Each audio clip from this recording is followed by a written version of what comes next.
BBC Sounds. Music, radio, podcasts. Lauren Laverne here. We're taking our summer break, so until we're back on air, we're showcasing a few programmes from our wonderful archive. As usual, the music's been shortened for rights reasons. This week's guest is the writer and illustrator Raymond Briggs, who died recently at the age of 88. He was cast away twice, and this is his second appearance from 2005. The presenter is Sue Lawley.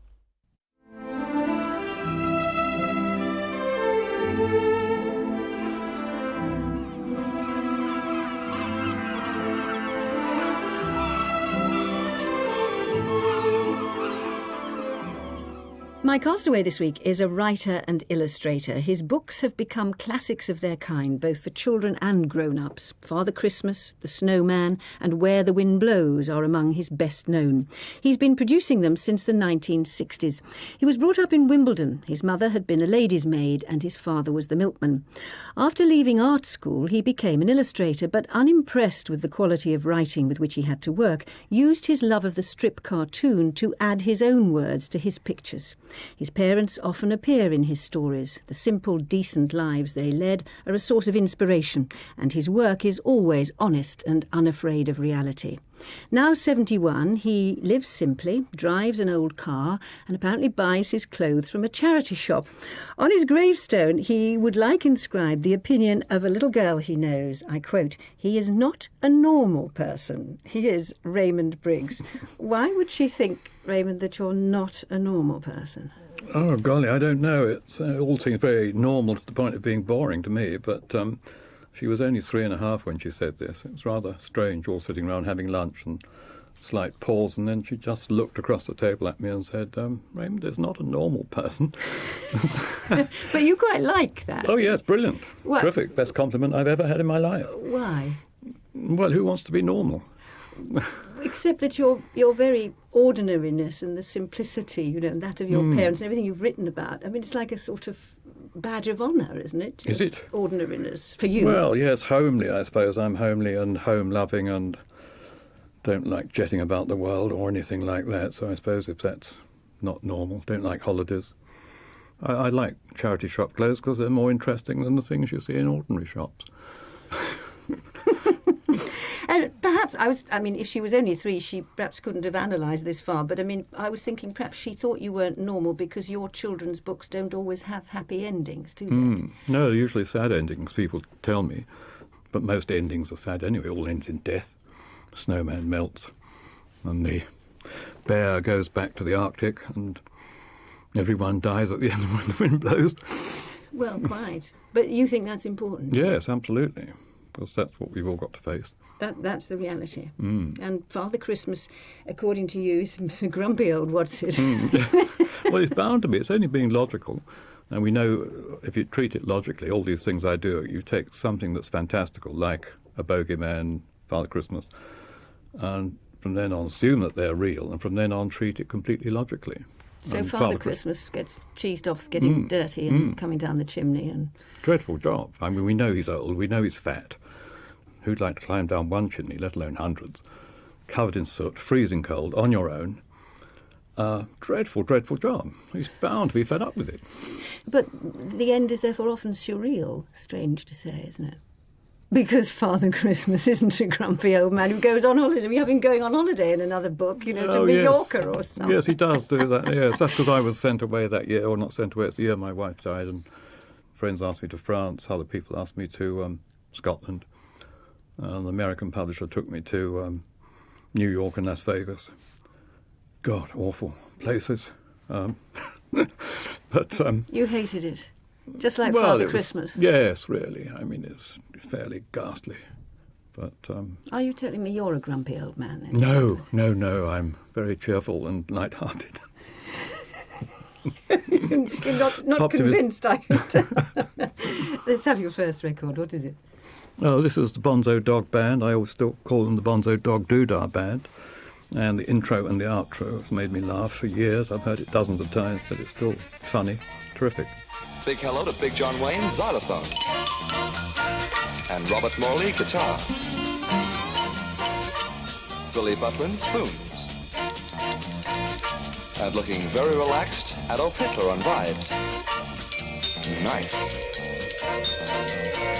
Princess Anne on sousaphone.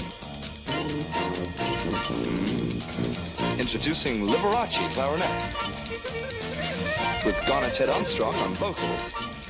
The Bonzo Dog Band and the intro and the outro. The result of your creations, Raymond Briggs, particularly the Snowman and Father Christmas and everything we've just been talking about, is that you have cornered the market in Christmas. I mean, both the Snowman and Fungus, I think, Fungus the Bogeyman were on this year, and I think the Bear was in concert in Scotland, and the Snowman was in rep in Birmingham, and your Father Christmas was all over our stamps, wasn't he? Yes, that's right. Yes, that was nice being asked to do the stamps, because that's usually looked upon as a plum graphic design job, and I'm the last person to be expected to do that.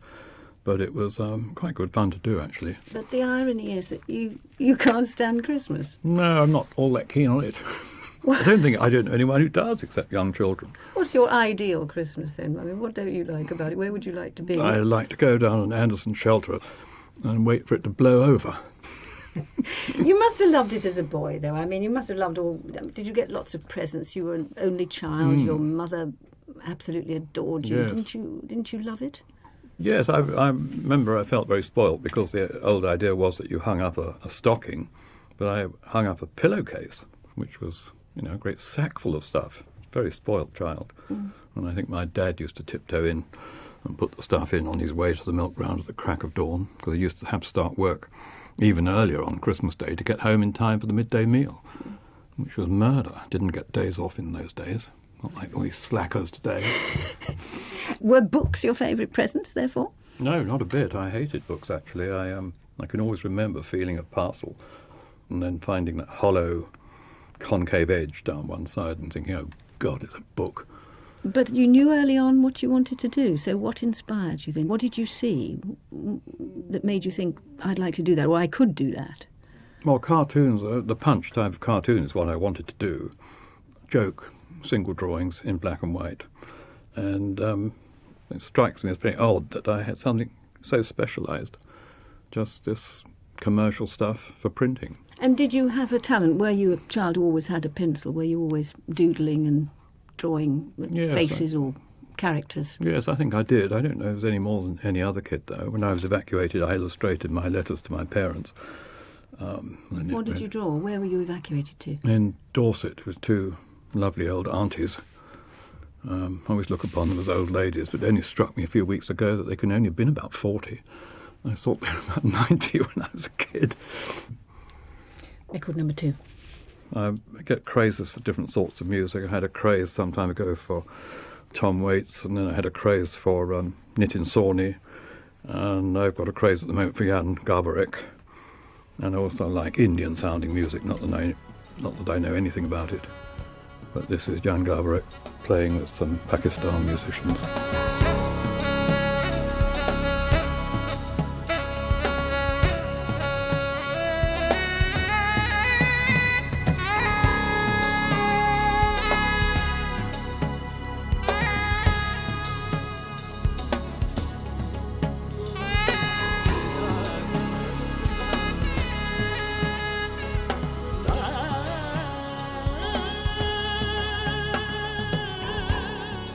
Jan Garbarek and Fateh Ali Khan with Saga. You didn't hear that as a boy in Wimbledon Park, No. Raymond. Well, your 8 records are not at all nostalgic, are they? No, They're not more- remote. I didn't see the point of that. I thought the best thing to do was to go on playing the kind of stuff you're playing at home at the moment, rather than listen to the first LP you ever bought in 1961 or something. And yet your work is full of nostalgia. I mean, look at this book, Ethel and Ernest, about your parents, which you produced only, I think, in the late 90s. Yes, that's I mean, right. it's sort of soaked every detail in every picture. It's redolent of the 1950s and old radios and coal scuttles. Yes, that's right. I mean, it's your stock in trade nostalgia. Perhaps that's why I want to forget it when I'm on the island. Do something modern and new. Tell me about those parents then, Ethel and Ernest. How did they meet? Oh, well, that's what set me off doing that book. It's the way my mum and dad met. My mum was a maid working in a big posh house in a posh square in Belgravia, and my dad was cycling to work. it's a split-second timing that gets me. She was in the room, thought, oh, I must shake the duster. He's coming down the road on his bike and opens the window, shakes the duster. That very second he's going by, looks up, sees this pretty girl waving a duster, being a bit of a lad, waves back, you know. It's rather lovely. And then this goes on for about a week. They're all looking up for one another each morning. And then on the Saturday, he goes around there and says, this waving's been going on long enough, Duck. Why don't you come to the pictures with me? This is terrific. So you owe your existence to a duster, you've said? Yes, absolutely. It's very good. Polite, extraordinary. And, they married and lived happily ever after, really, didn't they? They bought an Edwardian house. I know all this from this book, Ethel and Ernest, in Wimbledon Park. And, That's right. with all those things we've talked about, long terrace back garden, that sort of thing. Bought it for £800. £800, yes, fortune. 1930 or Took something. them 25 years to pay it off. Do you ever go back and see it? Because you lived there until you were 23. Yes, that's right. Yes, I have been back, and it's owned by an Indian lady now, and had a look round. It's very moving seeing things there. She opened the landing cupboard, and it's got the same wallpaper inside the cupboard that we had in the 1930s. Quite an extraordinary feeling to think it's still there. All those memories. And your mother appears here, in her fluffy slippers with the pom-poms on, and she's clutching her knitting and in her sort of wraparound pinafore. That's exactly how she was. Yeah. But because she'd worked as a lady's maid in Belgravia, as you say, she thought of herself as quite refined, didn't she? Oh, yeah, she was always in favour of refinement. I mean, we always had milk in a jug, never milk in a bottle on the table, and all the stuff she learnt working for posh people. But she was worried about the neighbours as well. Again, in the book, when you're being born, because we see you born in this book, she's sort of worried about what the neighbours might think if she makes too much noise, isn't she? Oh, yes. What will the neighbours think, I think, was the governing thing in her entire life. I mean, even the curtains always used to annoy me as an art student. The curtains upstairs and downstairs in the front had to match. Never mind whether they matched the interior of the room. They look good from the outside. Look good from the outside. But they were, as we gather, decent, moral, hard-working, respectable people. Is that what you are too, really? Yes, I think so. Just ordinary, frightened of authority, hard-working, dutiful, pay the taxes and do all that. But you're not normal. We shall come back to that. Record number 3. Oh, this is a extraordinary thing. I think it's a 14th century Italian dance called La Rota. It's a wonderful bit of drumming and percussion, as good as any modern jazz, better than any modern jazz that I know anyway. It's terrific.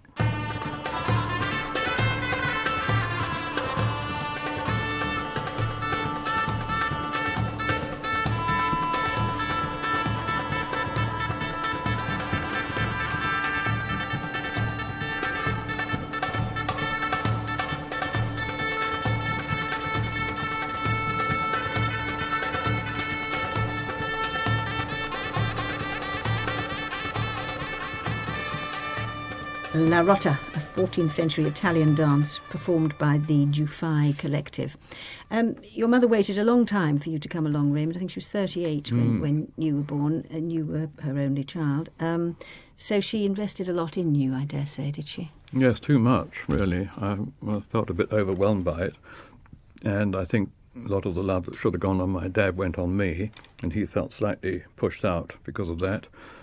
And she was still regarded me as a child all my life, really. She used to knit me pullovers when I was 28 or 30, and the sleeves would be about 5 inches too short because she still had a mental picture of me as a little boy, I think.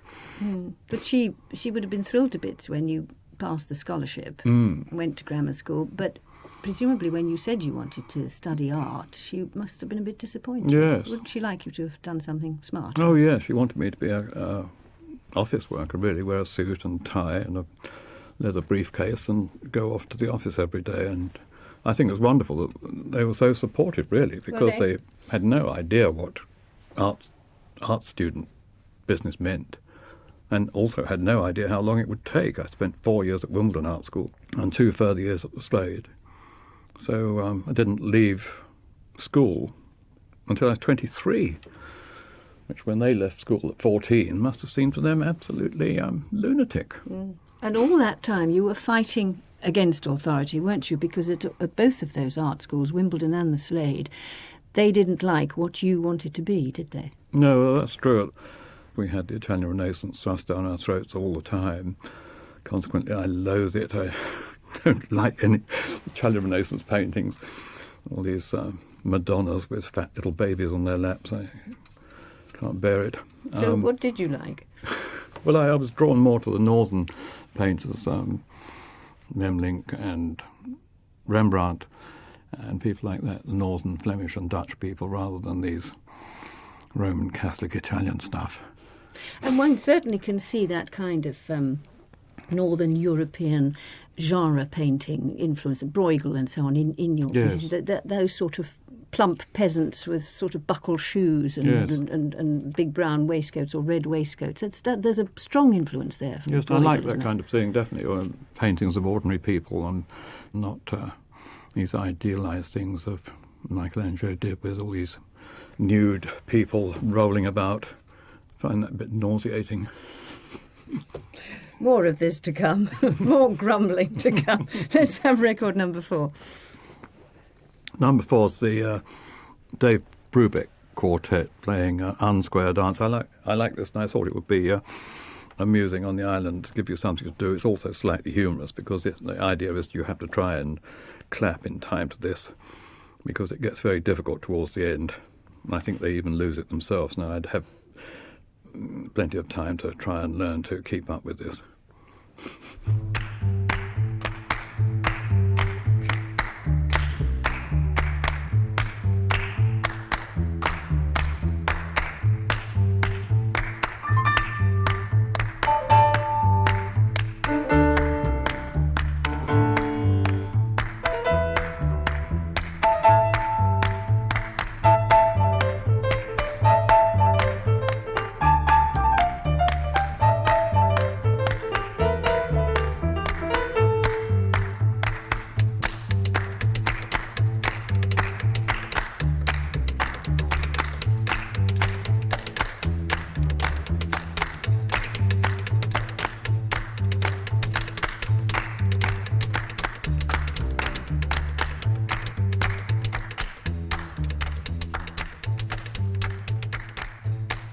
Dave Brubeck Quartet and Unsquare Dance. You'd never clap to that. You just can't. You can't keep going, can you? You can if you relax and don't get tensed. But you had to earn money. I mean, again, you are the son of your parents, and getting a proper job and bringing the money in was important. It started to come your way, didn't it? You started getting commissions. What sort of thing? Oh, well, just illustrating anything I could get, really. There's 3 main field illustrators work in advertising, magazines and newspapers, and books. Illustration for advertising is always ghastly subject matter. And I didn't like the people either, I'm afraid to say. Too commercial for you. Well, yes, too commercial, exactly. Can't bear these commercial types. So by definition, really, you were into children's books. That's why, yes, is it? Because grown-ups' books aren't in the main illustrated? No, that was an awful blow when I realised this. I thought, oh, really, I didn't want to do that. Why? Well, I had no interest in children and didn't want to have any. And I thought, oh, hell. But then I found when I was given fairy stories to do, the Oxford University Press gave me a book of fairy stories, and the penny dropped. I realised this is wonderful stuff. Meat and drink to the illustrator, really. Absolutely. I mean, Dr. Foster going to Gloucester, Yeah. all that, which Wonderful. you hadn't been brought up on by the sound of it. No, not really. I don't remember any books of that sort. The classic illustrated books, Winnie the Pooh and all those. I didn't have those. But then you did one. You did the Mother Goose nursery rhyme book, didn't you? Which won a Kate Greenaway Medal. Yes. I mean, how many illustrations in that book? I think you illustrated every nursery rhyme that ever lived. Almost, yes. It was the American editor who thought of the idea, wanted to do the biggest nursery rhyme book there'd ever been. And so I did about 800 for that, nearly cracked up doing it. The pictures get madder and madder towards the end because you're doing them with gritted teeth and think, oh, God, not another one. But what was the first book you did on your own? Because I said in the introduction that in the end you thought, hang on, I could write this as well. Why should I be illustrating other people's writing when it's not too good? Yes, I was working for Hamish Hamilton at the time, and I thought that one or two of the ones I was given to illustrate were so terrible. I thought, my God, I could write better than this, for God's sake. So I did one just for fun and to see if I could get some advice from the editor. And to my utter amazement, he said he'd publish it. Oh, good God. Just shows the standard, you know. Some amateur can come along and just bash one off. And they published it. Incredible. You haven't stopped since? No. Record number 5. Oh, this is Tom Waits. I had a craze for Tom Waits a little while ago. I still have. He's so over the top, you can't help but like him. Sometimes he's a caricature of himself. And this one is called Big in Japan.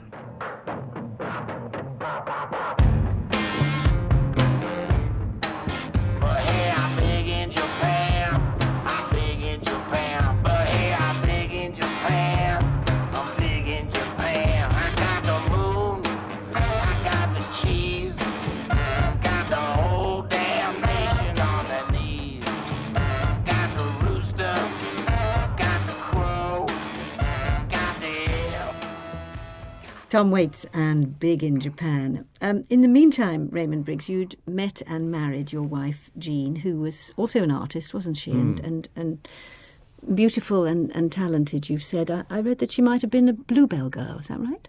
Yeah, she was accepted for it. She's very tall, long legs and everything, and didn't want to do it because it meant going to Paris and giving up painting. And she was dedicated to painting and stayed in England. And she appears, certainly, in your book, Ethel and Ernest, when you bring her home to meet the parents, Yes. you know, as you're intended. Yes. But we only see her back. She Yes. never really appears. No, I didn't. I tried to keep myself out of it and her out of it. Well, you're there. Well, yeah, got to be, but I didn't want to be too much because it's mainly about the parents, but obviously I had to be there, yeah. But she was very ill, wasn't she? Yeah, she had schizophrenia, which is not something that I wish on anybody. Absolute nightmare. But that governed our whole lives, governed her life, of course, and governed mine for many years. She was constantly in and out of mental hospitals. Yeah. Mm. But you've also said that she was an inspiration as well in her meanderings, as it were, sometimes. Yes, well, they are very inspiring people because they have wild flights of imagination and tremendous enthusiasms and excitements, and they're very stimulating to live with, if exhausting. But you have all the bad side of it, the agoraphobia, claustrophobia, and physical attacks rather like epilepsy to cope with. Lying on the bed and shuddering and screaming. It's all rather alarming, really. How long were you married then? 10 years, I suppose, and living together before that. So it's quite a time, yeah.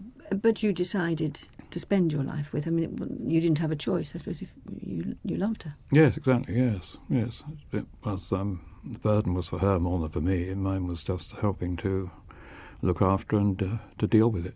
What did she die of in the end, then? Leukemia. Had both these things going at the same time, leukemia and schizophrenia. I wrote a template, a poem about it when she was in hospital. These two things ravaging this person. There we are. Next piece of music.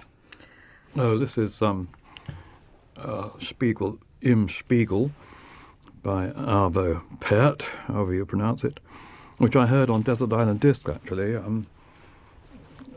What's his name? Hanif Qureshi had it on, and I've liked it ever since.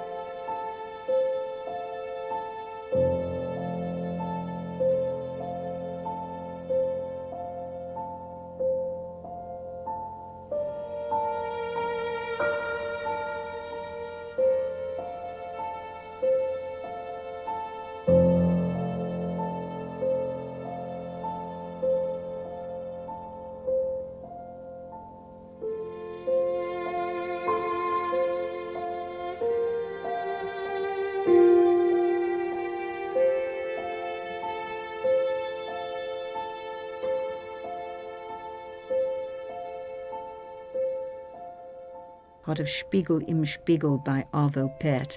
Tasmin Little was the violinist, Martin Roscoe was playing the piano.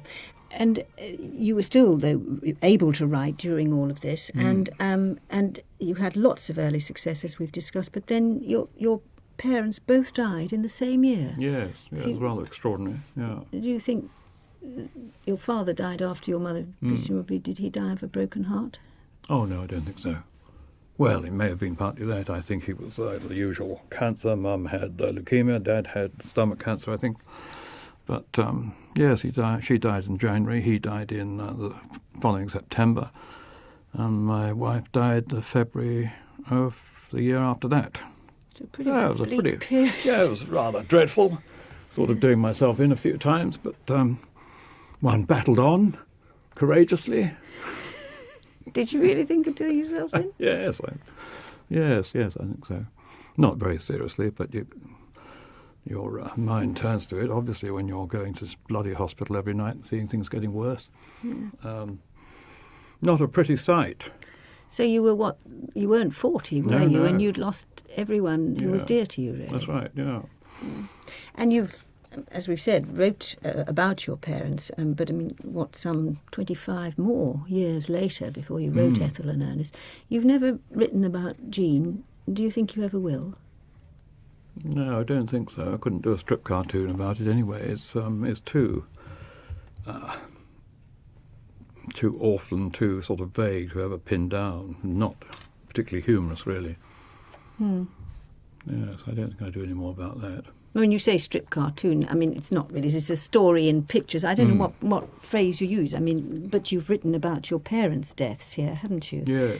I mean, I don't know how difficult they were for you to draw, your mother on a hospital trolley. Yes, that was a bit difficult. I used to do that in little bits, do about 10 minutes and then leave it and do 10 minutes more another day.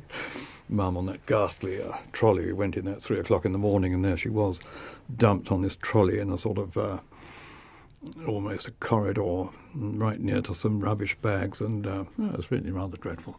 And your father here, look, he collapsed at the sink, yes, doing the washing up. Yes, that's right. He battled on for a bit on his own.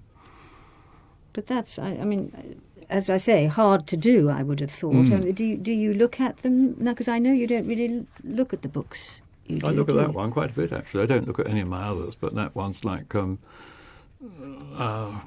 don't know. Yes, it must be like a family photograph album, really. Yes, that's what I mean. That's why I look at it, I think, because it brings back memories. And here's you in the garden on the last page with Jean, looking at an apple tree, and the bubble says, "I grew it from a pip." Pip, yeah. Is that true? That's true, yeah, absolutely. The Indian lady cut it down. But that's, I mean, as you say, 2 years to do this, 18 months to do others. You don't have a designer because you are the designer. You don't have a sub-editor because you are the sub-editor. Yes. You don't have anybody in charge of layout because you lay it you do out. the whole thing, that's right. It's like, as I said, making a film, you write the script and then you become the director and decide who comes on from the left, who comes on from the right, and who speaks first and so on. And then you have to become the set designer, saying, where are they in this shot? You do all these things yourself, and then you become the book designer and say what's going on what page and how big it should be and what size of the book. And what the typeface is, yes. and you decide all of it, don't you? Yes. And then you do the hand lettering. The hand lettering. Which is the worst thing of all. Why? Well, it's boring and it's very fiddle-arsing to do, trying to fit it in the space. I've not had to be a grumble at the end of all of that. Well, it's very impressive, Mr. Briggs. Record number 7. Well, number 7 is Nitin Sawhney. I've had a craze for him lately. It's called River Pulse Rain Mix.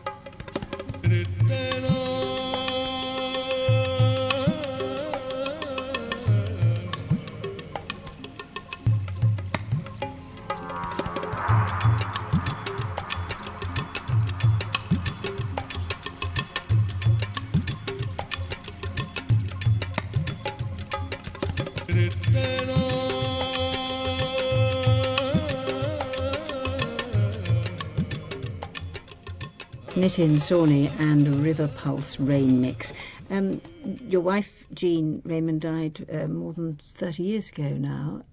Yes. Something like that, isn't it? And you didn't have any children because, as you said, you didn't want any anyway. Weren't really interested.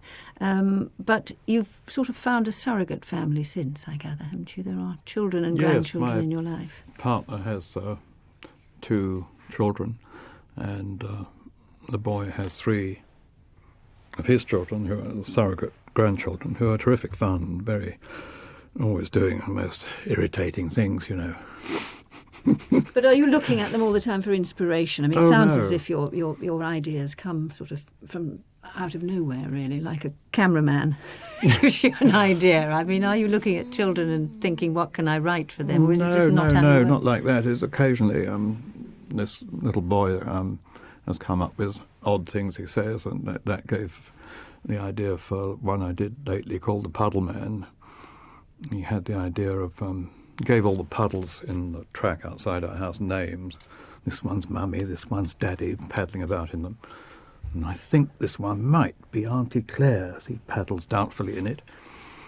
And then we came, because they were all dry actually when we went out to look at them the next time, and he said, they haven't put any puddle in this one, which was wonderful, because in that one sentence, they haven't put any puddle in, nothing to do with water or rainfall or anything tedious like that. It gave you the idea that somebody puts them in, and puddle is a substance in its own right. And he's called the Puddle Man. And so the man who does this is the Puddle Man. So that's where that one came to be anyway.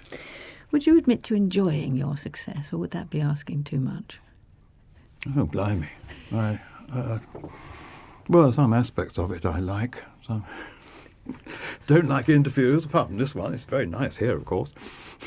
But you like your routine, and you like things in their place. Oh yes, terrible routine. Yes, that's one of the characteristics of old age is becoming absolutely tied to domestic routine.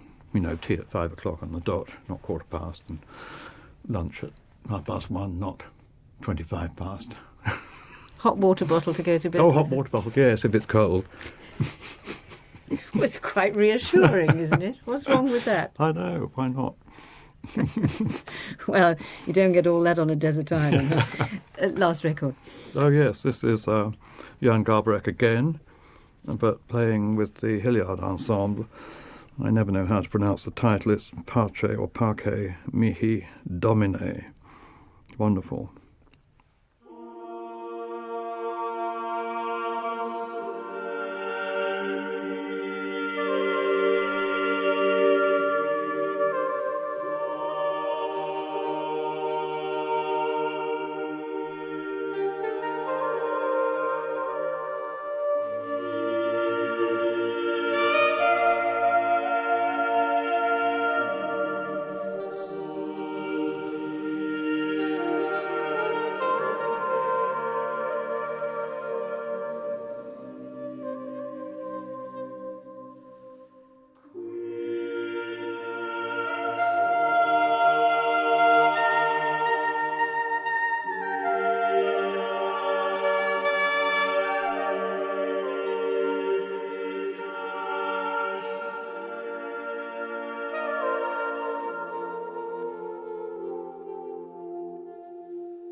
Part of Morales' Parce Mihi Domine, played by Jan Garbarek with the Hilliard Ensemble.